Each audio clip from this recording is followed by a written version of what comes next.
여러분은 언제 고개를 들어 하늘을 보셨습니까?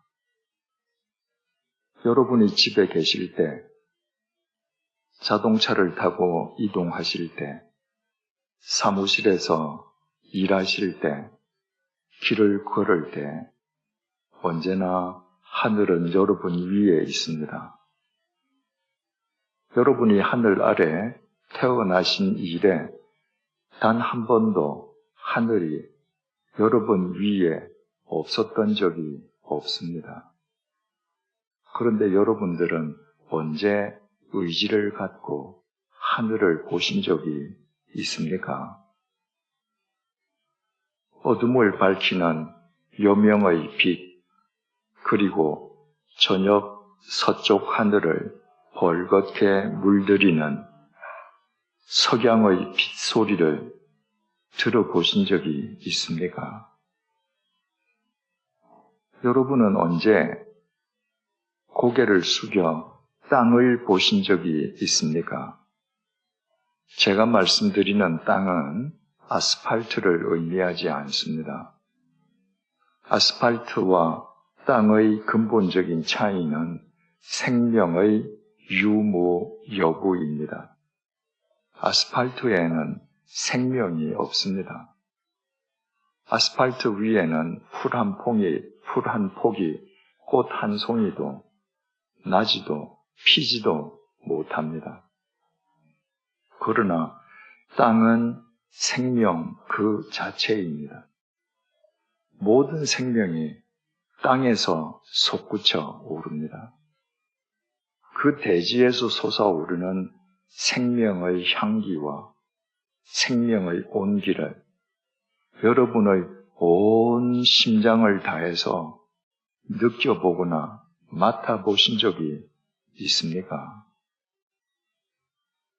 여러분이 하늘 아래 땅 위에 살면서도 그 하늘과 땅을 등지고 산다면, 외면하고 매일 살아간다면 여러분 머릿속에 생각 그리고 사유의 밑바탕은 대체 무엇이겠습니까?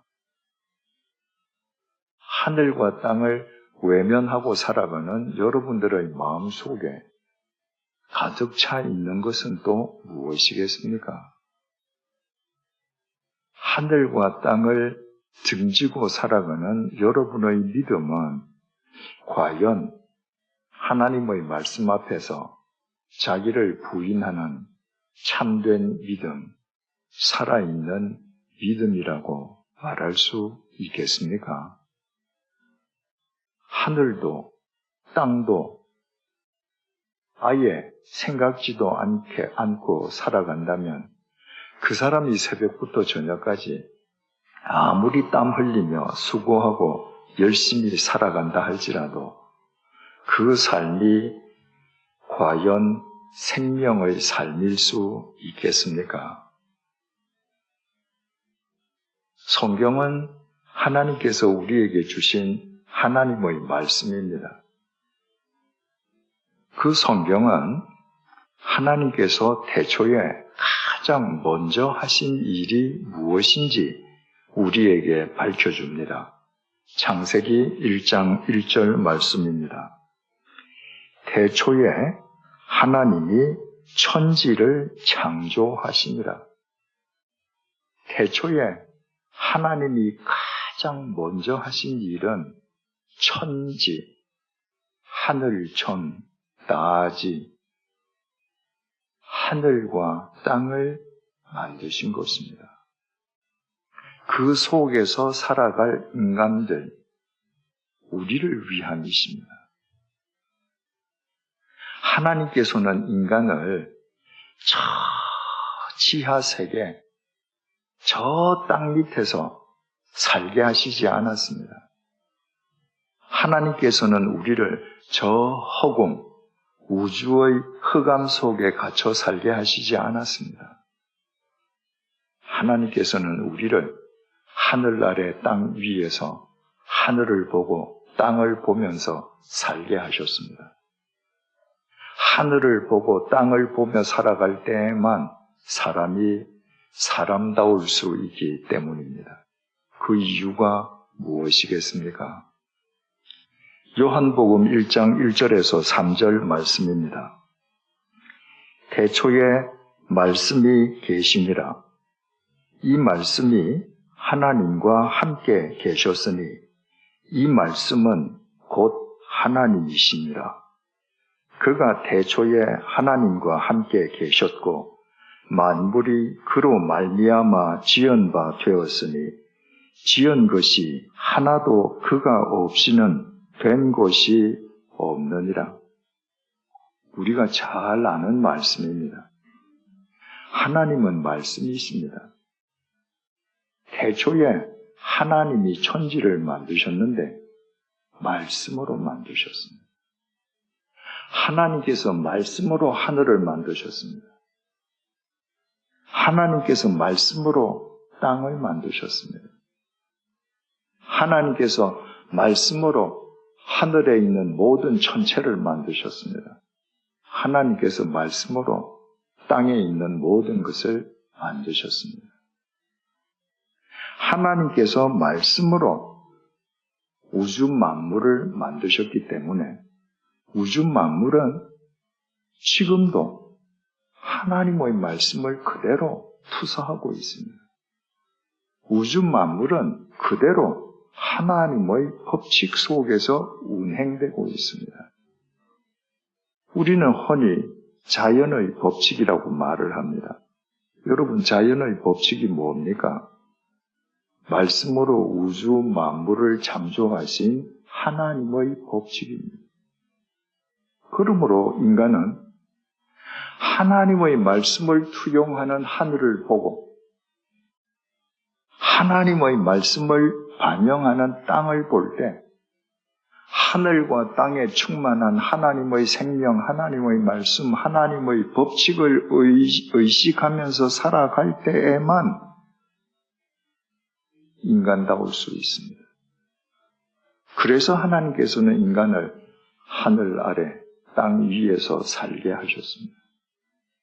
모든 만물이 그 하나님의 법칙을 따르고 모든 만물이 하나님의 말씀을, 하나님의 생명을 반영하고 있음에도 불구하고 유독 인간만 하늘과 땅을 등지고 외면하면서 살아가고 있습니다. 하나님께서는 에덴 동산을 만드시고 당신이 만드신 최초의 인간을 그 에덴 동산에 살게 하시지 않았습니까? 창세기 2장 16절 말씀입니다. 여호와 하나님이 그 사람에게 명하여 이르시되 동산 각종 나무의 열매는 내가 임의로 먹되 선악을 알게 하는 나무의 열매는 먹지 말라. 내가 먹는 날에는 반드시 죽으리라 하시니라. 하나님께서 에덴 동산을 창설하시고 하늘 아래 땅 위에 있는 모든 것 인간에게 다 맡기셨습니다. 네가 임의로 마음대로 먹고 모든 처분 권한을 네가 갖도록 한다. 그러나 한 가지는 먹으면 안 된다. 그건 선악과다. 만약에 네가 그것을 먹으면 너는 반드시 죽는다. 그러니까 에덴 동산에 아무리 많은 것이 있다 할지라도 오직 선악과 나무, 그 나무만 하나님은 인간을 창조하시고 인간에게 당신의 법칙, 당신의 명령을 내리시는 창조주시고 인간은 그 창조주의 명령과 그 창조주의 법칙에 순종해야 되는 피조물임을 보여주는 표상이었습니다. 그래서 선악과는 에덴 동산에 있어야 했습니다. 그 선악과가 하나님과 인간의 차이를 인간에게 각인시켜 주기 때문이었습니다. 창세기 3장 1절입니다. 그런데 뱀은 여호와 하나님이 지으신 들 짐승 중에 가장 간교하니라. 뱀이 여자에게 물어 이르되 하나님이 참으로 너희 동산 모든 나무의 열매를 먹지 말라 하시더냐. 여러분, 이것이 사탄의 수법입니다. 사탄은 나에게 억만 개가 있어도 나로 하여금 그 억만 개를 감사하게 하지 않습니다. 사탄은 나의 시선을 내가 가지고 있는 억만 개가 아니라 내가 갖지 못한 단 하나,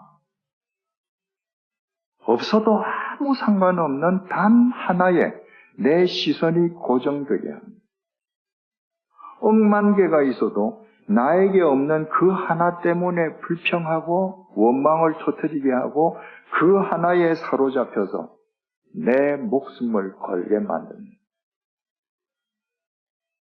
뱀으로 분장한 사탄이 여자에게 덫을 던집니다. 하나님이 너에게 선악과 먹지 말라 하셨니? 그게 아니라 하나님께서 너더러 이 동산에 있는 모든 실과 먹지 말라 하시더냐? 하나님은 하나만 먹지 말라 하신 거예요. 그런데 사탄이 모두 먹지 말라 하시더냐?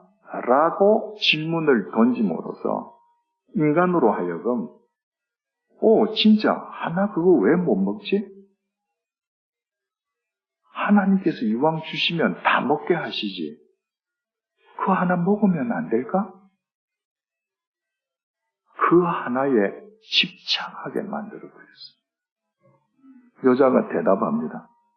창세기 3장 2절에서 3절입니다. 여자가 뱀에게 말하되 동산 나무의 열매를 우리가 먹을 수 있으나 동산 중앙에 있는 나무의 열매는 하나님의 말씀에 너희는 먹지도 말고 만지지도 말라 너희가 죽을까 하노라 하셨느니라. 하나님께서는 먹으면 반드시 죽는다고 하셨죠. 만지는 건 상관없습니다. 그런 말을 하나님께서 하신 적도 없습니다.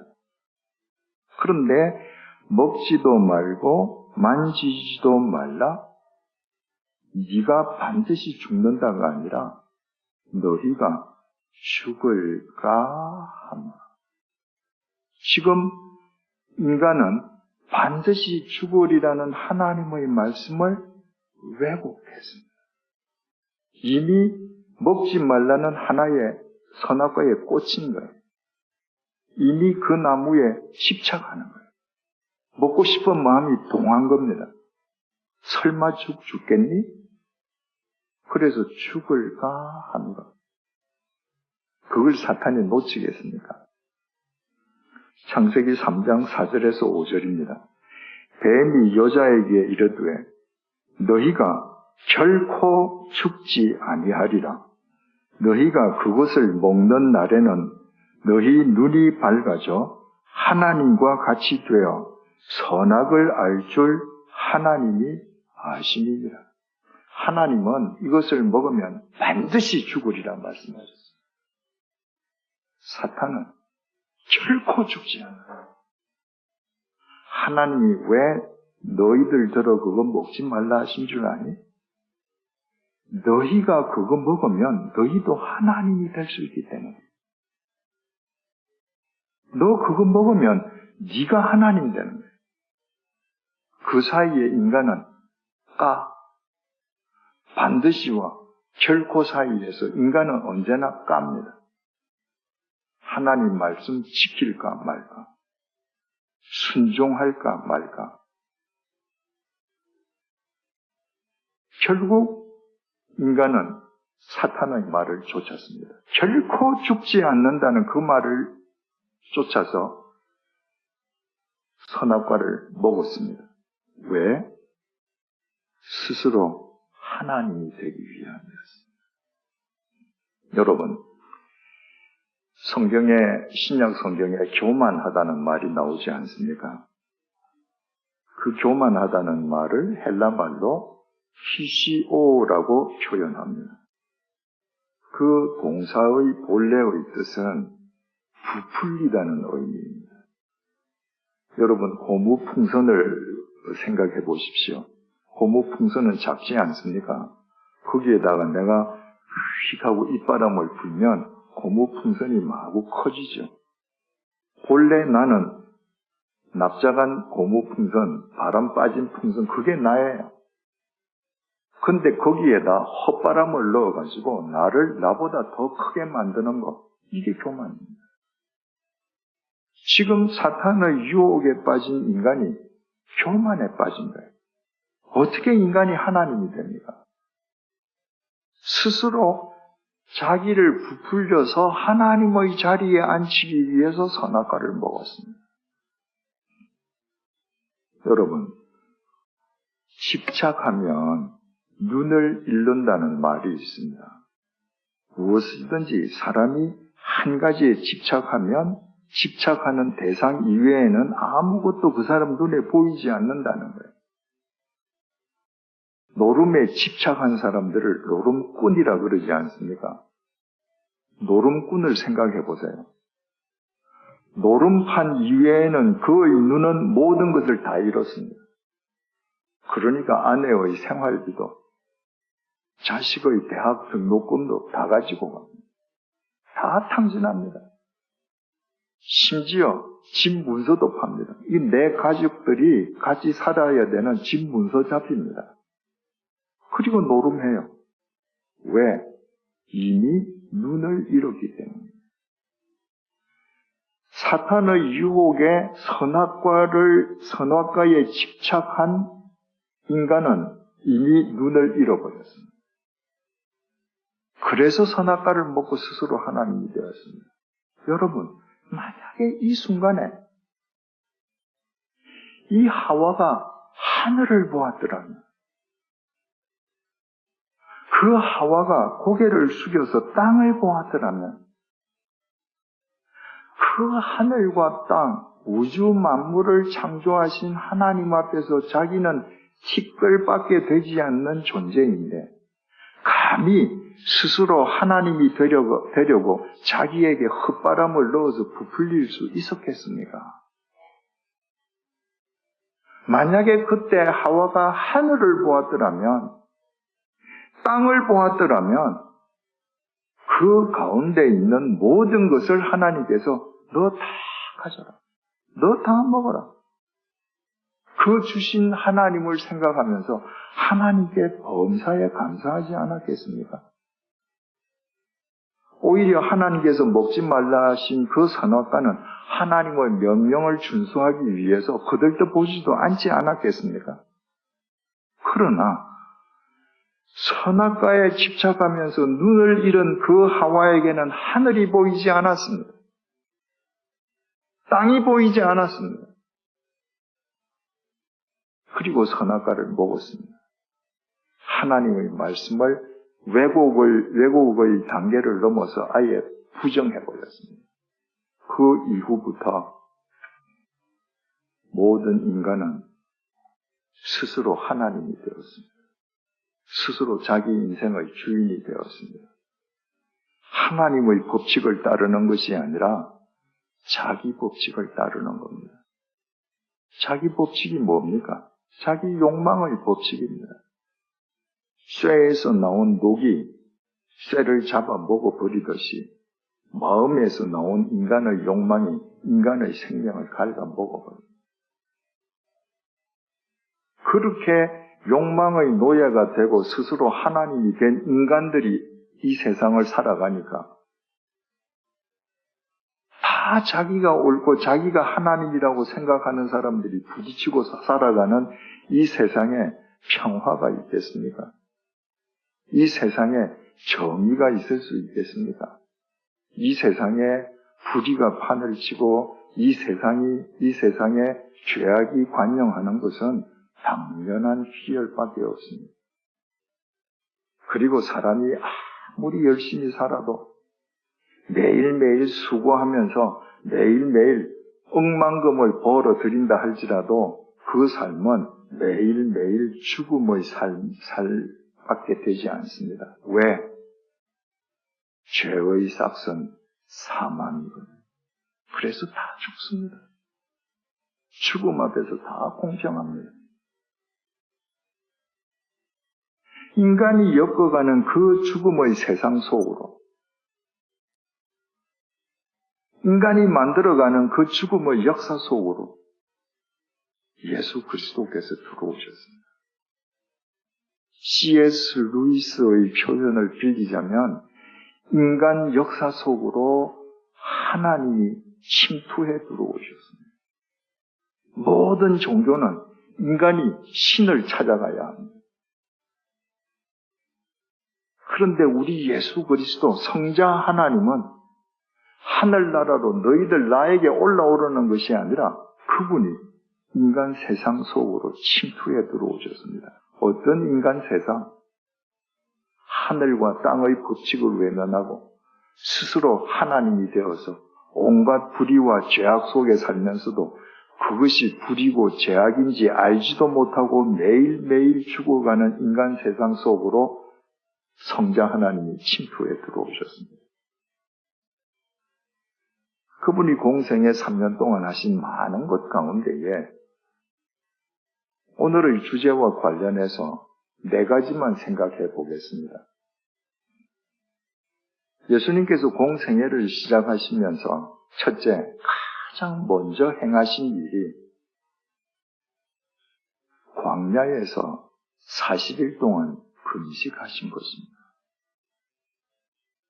예수님께서 40일 동안 금식하시는 장소를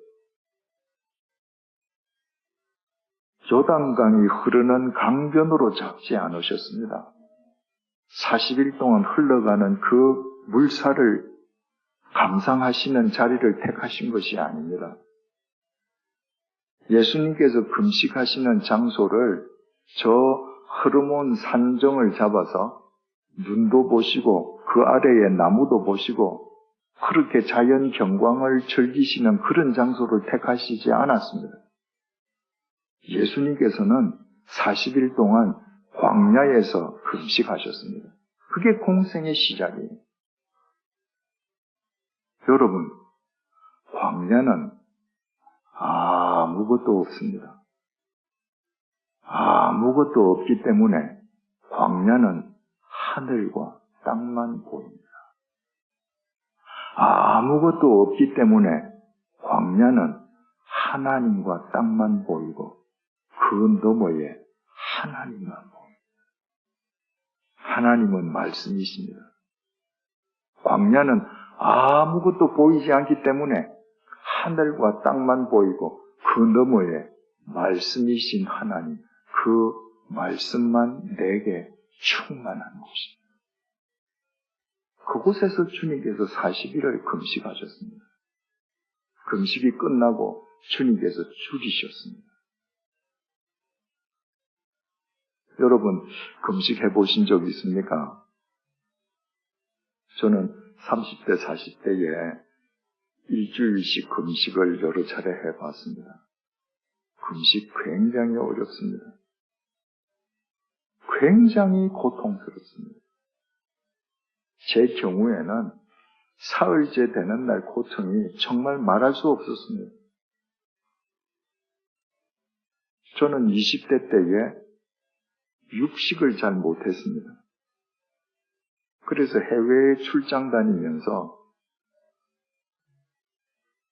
상대방하고 만나서 저녁 식사를 할 때 상대방이 나를 양식집에 데리고 가서 스테이크를 먹게 되면 거의 다 남겼습니다. 사흘째 되는 날 배고픔의 고통 속에서 무슨 생각이 나느냐 하면요.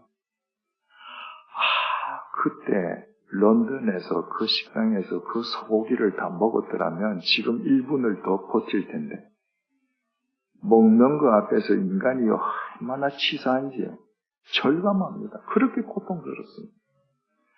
하물며 예수님께서는 40일을 금식하셨습니다. 그리고 성경에 줄이신지라 이렇게 되어 있습니다. 얼마나 배고픔이 극도에 찼으면 줄이셨다고 되어 있습니다. 마태복음 4장 3절입니다. 시험하는 자가 예수께 나와서 이르되 내가 만일 하나님의 아들이거든 명하여 이 돌들로 떡덩이가 되게 하라. 너 정말 하나님 아들 맞니? 그러면 이 돌을 빵으로 만들어 나 먹어봐. 이 사탄이 유혹하는 겁니다. 주석을 가하자면 이런 말입니다. 야, 너 40일 굶주리니까 지금 배고프지? 먹고 싶어 죽겠지? 근데 이 광야를 벗어나서 어디 빵을 먹을 수 있는 곳에 가려면 너 지금 몇 시간 이 광야를 걸어서 벗어나야 돼. 너 걸을 힘 없지? 그러니까 너 이 돌로 빵을 만들어서 아예 먹어. 여러분, 이건 단순히 배를 채우라는 유혹 같지만 무서운 유혹이었습니다. 아까 말씀드렸듯이 하나님은 말씀으로 천지를 창조하시지 않았습니까? 말씀으로 천지 만물을 창조하셨습니다. 돌멩이도 하나님께서 말씀으로 창조하셨습니다. 돌멩이는 돌멩이 그대로 있는 것이 하나님의 말씀을 지키는 겁니다. 그런데 예수님에게 이 사탄이 너 그 돌멩이를 빵으로 만들어 먹어. 하나님의 말씀이 돌멩이로 만들었는데 그 돌멩이를 빵으로 왜곡시켜라. 이 육신의 배를 위해서 하나님의 말씀을 왜곡시키라는 유혹입니다. 예수님께서 이렇게 대답하십니다. 마태복음 4장 4절입니다. 예수께서 대답하여 이르시되 기록되었으되 사람이 떡으로만 살 것이 아니요 하나님의 입으로부터 나오는 모든 말씀으로 살 것이라 하였느니라 하시니, 예수님께서는 당신의 말씀으로 사탄의 유혹을 물리치신 것이 아닙니다. 신명기 8장 3절 하나님의 말씀으로 물리치신 거예요. 너는 지금 나더러 내 육신의 배를 채우기 위해 하나님의 말씀을 왜곡하라고 하지. 내 육신이 줄여 죽는 한이 있어도 나는 하나님의 말씀을 왜곡하지 않을 거야. 내 육신이 줄이는 한이 있어도 나는 하나님의 입으로부터 나오는 모든 말씀, 그 말씀을 왜곡하지 않고 그 말씀만 온전히 존중하고 그 말씀에 내 삶을 의탁할 거야. 사탄의 두 번째, 세 번째 유혹 우리가 잘 알고 있습니다. 너 정말 하나님의 아들이면 높은 데서 한번 아주 멋지게 뛰어내려봐. 천사들이 너 안 다치게 잡아줄 거 아니야? 세 번째 유혹. 사탄이 나한테 경배해. 내 천하 만국의 권세와 부귀영화 너한테 다 줄게. 주님께서는 두 번째, 세 번째 유혹도 이렇게 물리치십니다. 마태복음 4장 7절입니다. 또 기록되었으되 주 너의 하나님을 시험하지 말라 하였느니라. 신명기 6장 16절 말씀입니다. 세 번째 유혹은 이렇게 물리치셨습니다. 마태복음 4장 10절입니다. 사탄아 물러가라. 기록되었으되 주 너의 하나님께 경배하고 다만 그를 섬기라 하였느니라. 이것은 신명기 6장 13절 말씀입니다.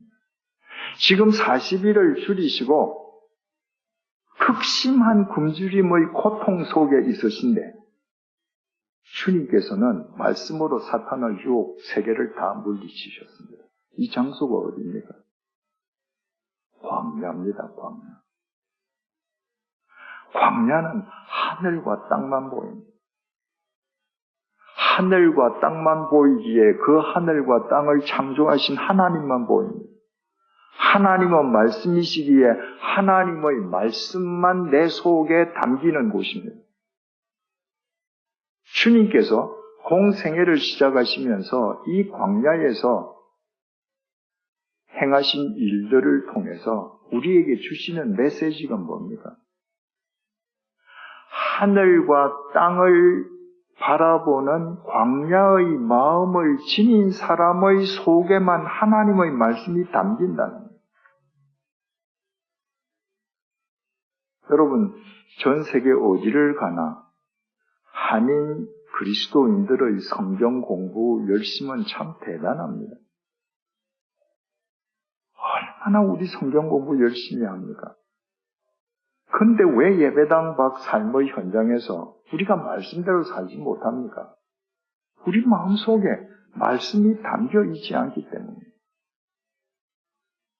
말씀이 내 속에 담겨 있으면 그 말씀이 나를 끌어갑니다.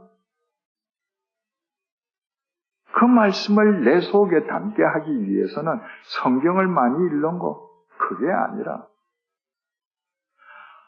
하늘과 땅을 품는 광야의 마음을 내 마음으로 일구는 겁니다. 그 광야의 마음 속에 하나님의 말씀이 담기는, 내가 예배당에 나와서는 성경 공부 열심히 하는데 내 마음 속에는 도시와 욕망이 가득 차 있는데 그 말씀이 어떻게 이 속에 담겨서 살아 역사하시겠습니까?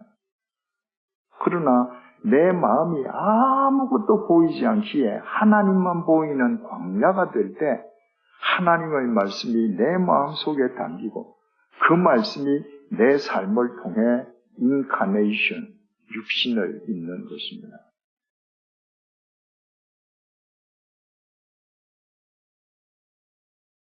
바울이 많은 서신서를 썼는데 참수형을 당해서 죽기 직전에 마지막으로 쓴 서신서가 디모데 후서입니다. 그 디모데 후서 4장 6절입니다. 오늘 본문이기도 하지요. 바울이 이렇게 고백합니다. 전제와 같이 내가 벌써 부어지고 나의 떠날 시각이 가까웠도다. 옛날 구약시대 사람들은 제물을 하나님께 바쳐서 제사를 드렸습니다. 그것이 구약시대의 예배였습니다. 그 구약시대의 제사가 드리는 목적에 따라서 5종류의 제사로 분류되었습니다. 하나님께 대한 철저한 자기 의탁, 헌신을 목적으로 하는 번제, 충성, 그리고 봉사를 뜻하는 소제, 감사와 서원, 그리고 친교를 위한 화목제, 죄 사함을 위한 속죄제, 물질적 범죄에 대한 죄 속함을 위한 속건제, 이렇게 5가지 제사가 목적별로 분류한 제사 5가지입니다. 그런데 그 제사를 하나님께 드릴 때 어떤 방법, 어떤 형태로 드리느냐에 따라서 4가지 형태로 분류가 되었습니다. 하나님께 바쳐 드리는 제물을 불에 태워서 드리는 것, 불화자를 써서 화제라고 했습니다. 하나님께 바쳐 드리는 제물을 하늘에 들어 올렸다가 제단에 내려놓아서 하나님께 바쳐 드리는 것, 들거자를 사용해서 거제라고 했습니다. 하나님께 바쳐 드리는 제물을 들어서 상하 혹은 좌우로 제물을 흔들어서 바치는 제사를 흔들 요자를 써서 요제라고 했습니다. 피, 포도주, 기름처럼 액체를 제물로 하나님께 부어드리는 제사를 부얼전자, 전제라고 했습니다. 지금 바울은 자기 자신을 전제로 인식하는 겁니다. 액체를 하나님께 부어드리는 전제와 같이 내가 벌써 부어지고 나의 떠날 시각이 가까워졌도다. 이것은 바울의 대단한 통찰력입니다.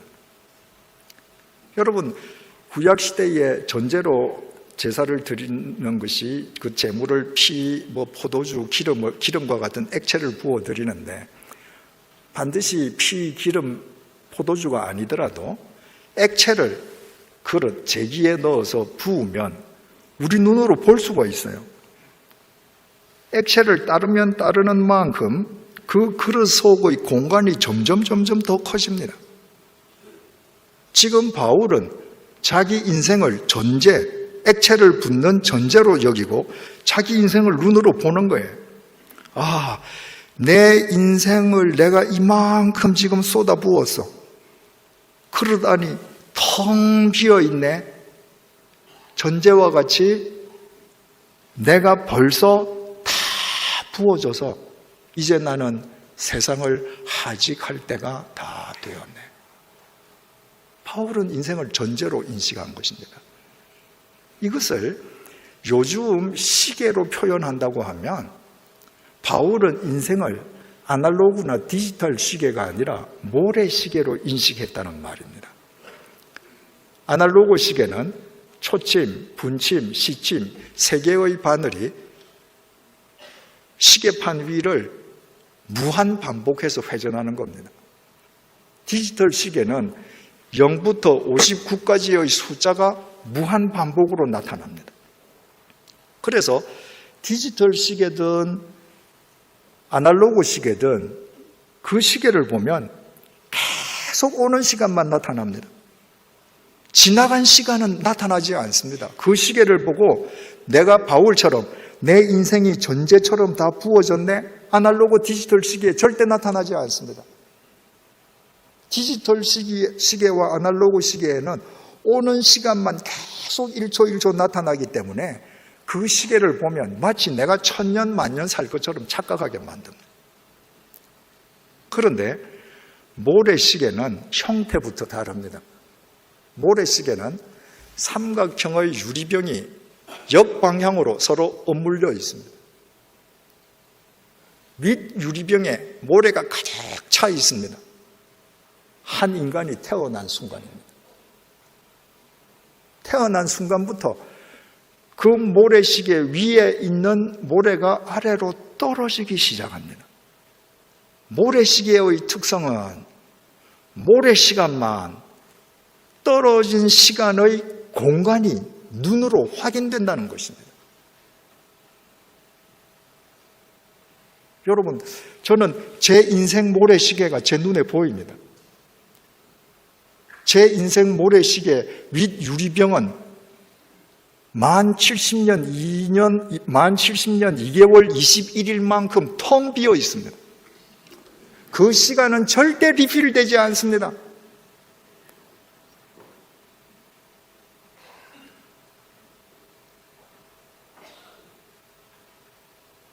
중요한 것은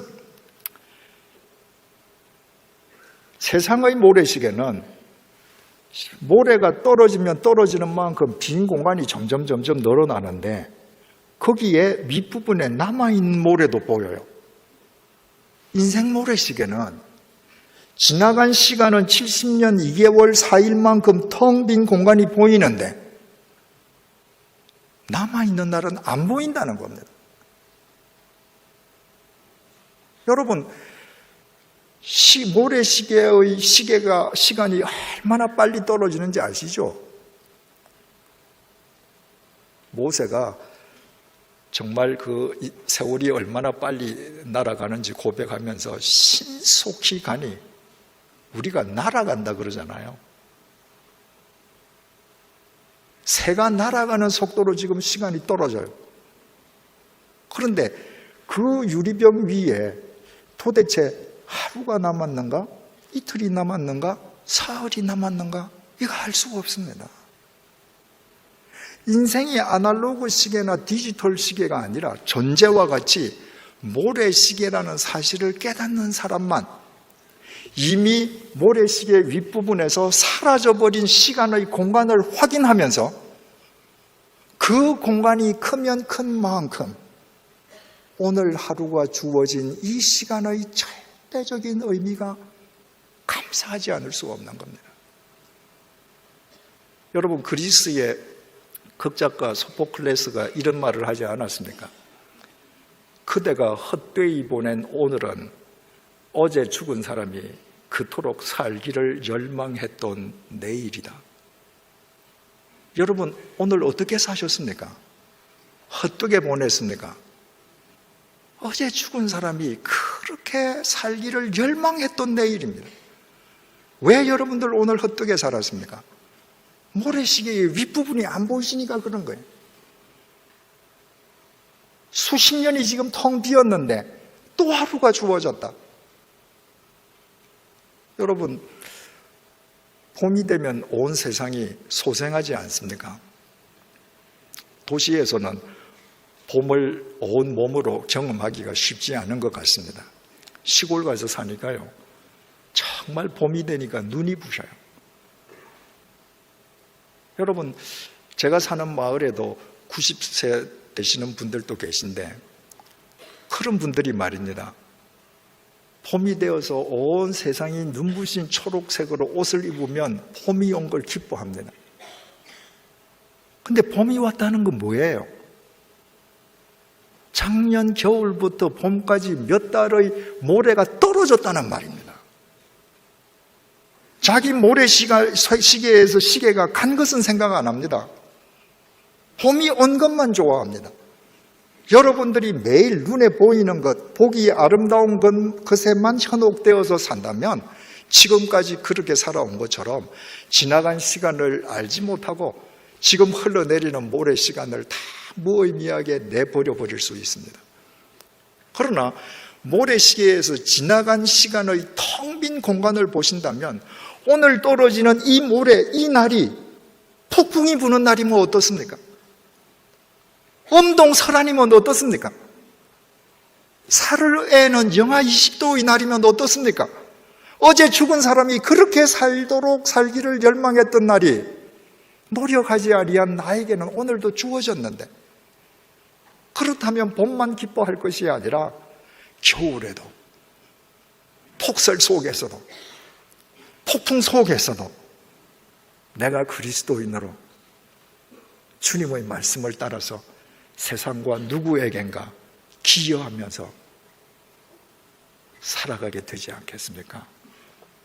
시편은 다윗이 쓴 시입니다. 시편 8편은 다윗이 쓴 시인데 그 중에서 3절, 4절을 세 번역으로 제가 읽어드리겠습니다. 주님께서 손수 만드신 저 큰 하늘과 주님께서 친히 달아놓으신 저 달과 별들을 내가 봅니다. 사람이 무엇이기에 주님께서 이렇게까지 생각하여 주시며 사람의 아들이 무엇이기에 주님께서 이렇게까지 돌보아 주십니까?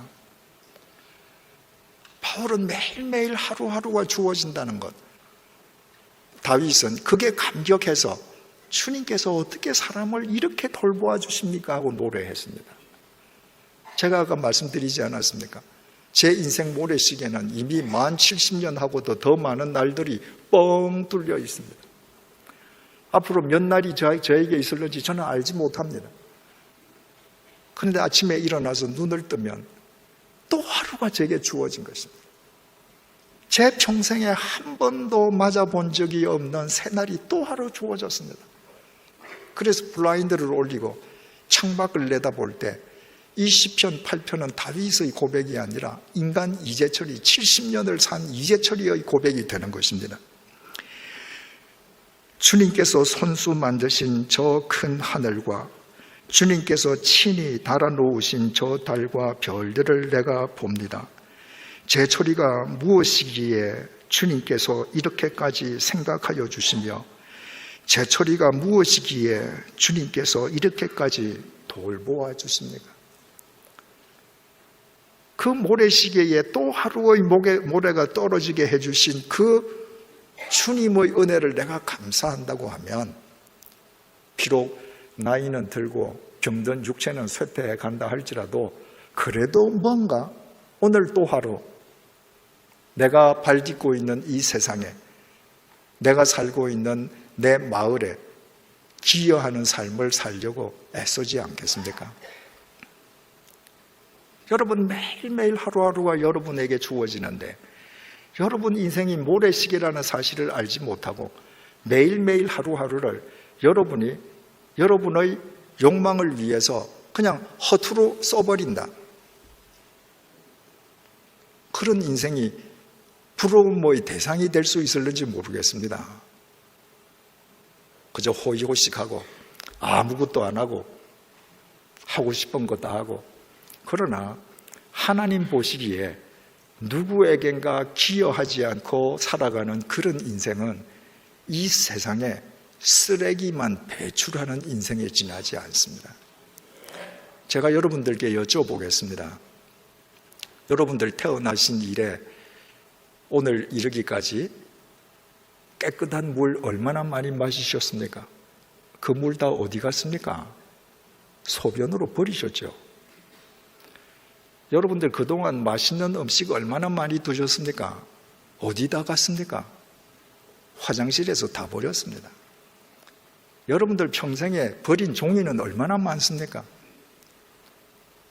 여러분들 평생에 버린 옷은 얼마나 많습니까?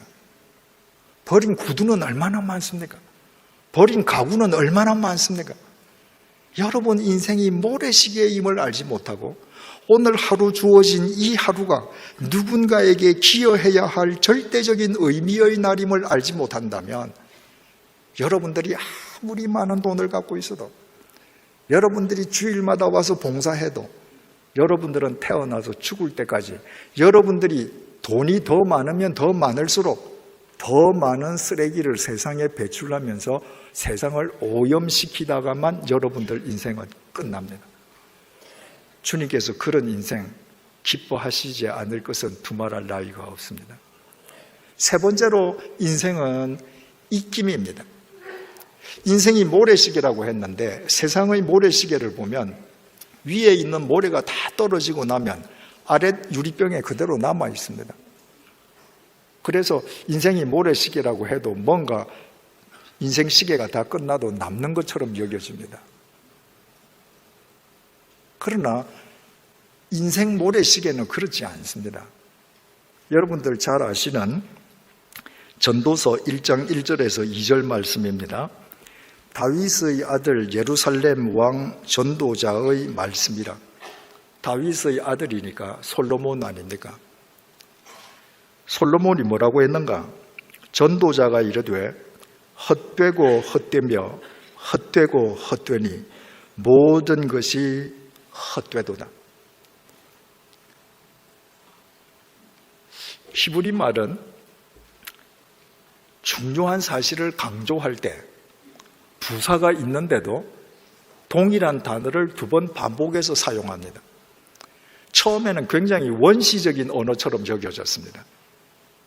그런데 히브리 말을 배우고 읽으면 읽을수록 그게 아니야, 이게 훨씬 더 강조하는 거야 하는 것을 알게 됩니다. 가령 솔로몬이 인생은 대단히 헛돼, 인생은 매우 헛돼, 몹시 헛돼 라고 하는 것하고 헛되고 헛되며 헛되고 헛되나니 모든 것이 헛되도다, 어느 게 더 강조가 됩니까? 그러니까 히브리 사람들이 강조할 때 단어를 두 번 반복하는 것은 제곱이거든요. 곱하기거든요. 내가 굉장히 좋으면 좋다, 좋다, 좋다 곱하기 좋다에. 그러니까 헛되다를 5번 썼다는 것은 헛됨 5제곱이에요. 이거는 말로 표현할 수 없을 정도로 어떤 부사도 동원할 수 없을 만큼 헛되다는 것입니다. 그런데 여기에서 솔로몬이 헛되다고 말을 한 이 히브리어 단어가 헤벨인데, 그 헤벨은 숨이라는 말도 되고 입김이라는 말도 됩니다. 물론 공허함, 헛됨 이런 뜻도 있지만 본래는 숨, 입김입니다. 제가 후 하고 입김을 붑니다. 분명히 열기도 느껴져요. 유리에 훅 하면 김이 소리기도 합니다. 근데 이게 있습니까? 실제가 없습니다. 순식간에 사라집니다. 인생이 그런 입김이라는 거예요. 다윗이 시편 39편 5절에서 이렇게 고백합니다. 주께서 나의 날을 한 뼘 길이만큼 되게 하시매 여러분 3000년 전에 다윗은 70년을 살았습니다. 목사님, 다들 부채질 하시는데 예. 잠시 또 켰다가 또 예.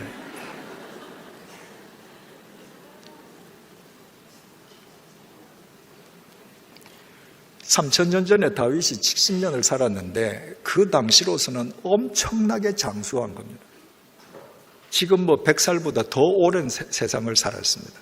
그런데 그 긴 세월을 살고 바울이 내 인생은 이만큼 길었어 이렇게 말하지 않았습니다.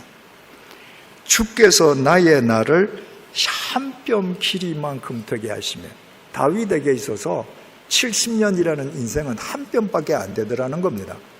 한 뼘이라는 것은 엄지손가락 끝에서부터 중지 끝까지 아닙니까? 근데 이건 잘못된 번역입니다. 시브리어 성경에는 테파흐라고 번역되어 있습니다. 테파흐는 손목 끝에서부터 손가락이 시작하는 부분, 그러니까 손바닥이라는 말입니다. 다윗이 70년을 살고 내 인생은 손바닥 길이밖에 안 됩니다.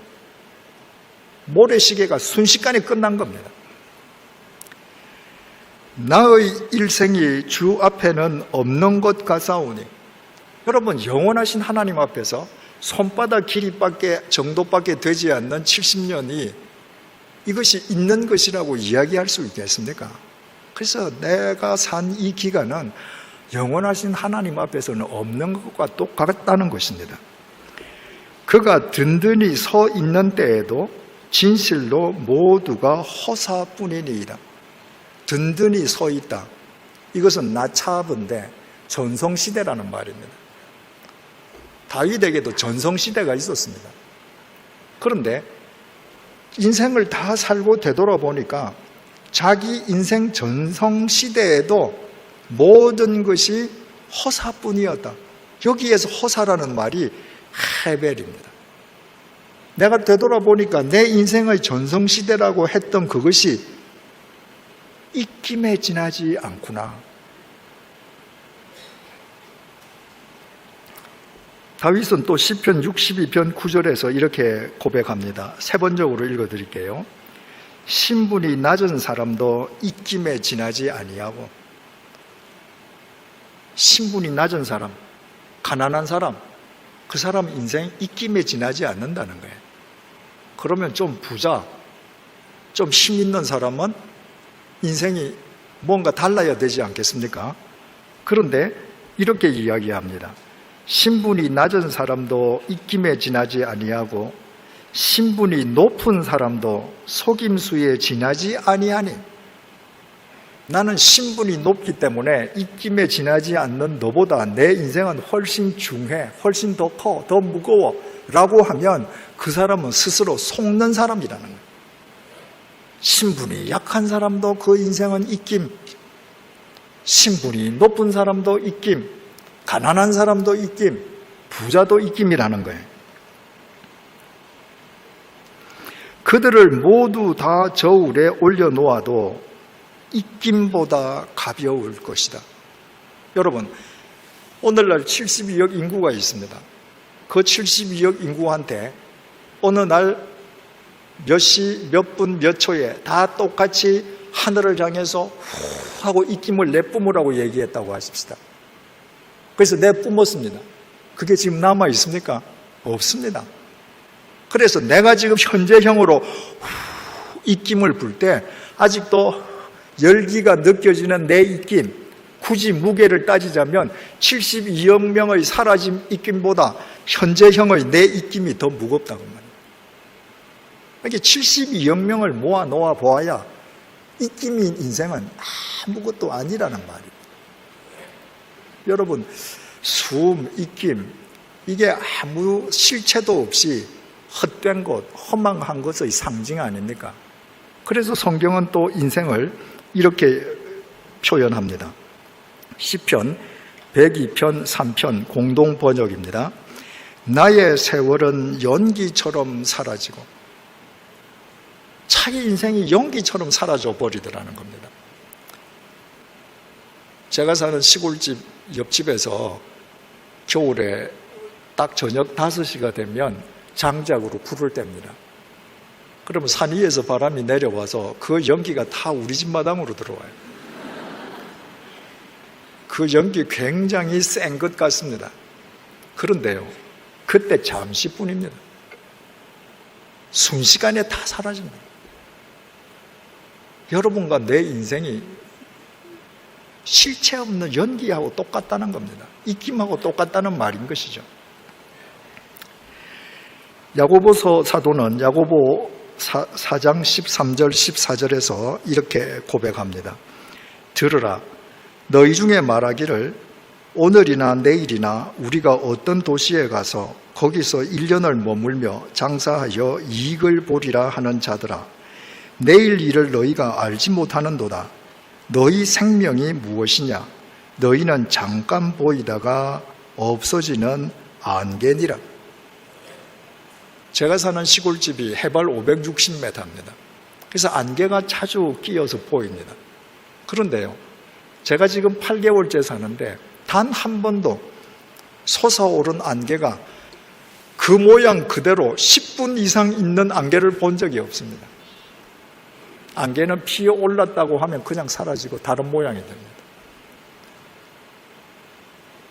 이처럼 인생은 실체 없는 숨, 입김, 연기, 안개처럼 헛되고 헛될 뿐인데, 그런데 숨, 안개, 연기, 입김과 차이가 나는 부분이 딱 하나 있습니다. 시편 146편 3절에서 4절입니다. 귀인들을 의지하지 말며 도울 힘이 없는 인생도 의지하지 말지니 그의 호흡이 끊어지면 흙으로 돌아가서 그날에 그의 생각이 소멸하리로다. 안개, 입김, 숨, 연기는 실체가 없는데 그냥 그것들은 실체 없이 그냥 사라져버려요. 인생은 실체 없는 안개, 연기, 입김, 숨과 똑같은데, 그런데 인생은 흙으로 소멸되는 과정이 있습니다. 어떻게 흙으로 소멸되는가? 이사야 14장 11절입니다. 내 영화가 스올에 떨어졌으며 내 비파 소리까지로다. 구더기가 내 아래에 깔림이여 지렁이가 너를 덮었도다. 우리 인생이 안개처럼 입김처럼 소리 없이 실체도 없이 사라지는데 그 사라지는 과정이 어떻게 되는가? 구더기를 요로 삼고 지렁이를 입을 삼고 그렇게 형체도 없이 사라져갑니다. 여러분들 아무리 잘 살아도, 여러분들이 아무리 많은 것을 갖고 있어도, 여러분이 죽고 나서 매장하면 여러분의 시신은 구더기 밥이 되고 지렁이 밥이 되는 것입니다. 이게 인생입니다. 이 인생의 실체를 바로 아는 사람만 자기 입김을 의지하지 아니하고 영원하신 하나님의 생기로 자기 인생 이야기책을 엮어가게 되는 것입니다. 창세기 2장 7절입니다. 여호와 하나님이 땅의 흙으로 사람을 지으시고 생기를 그 코에 불어넣으시니 사람이 생명이 되니라. 하나님께서 흙으로 사람을 지어줬습니다.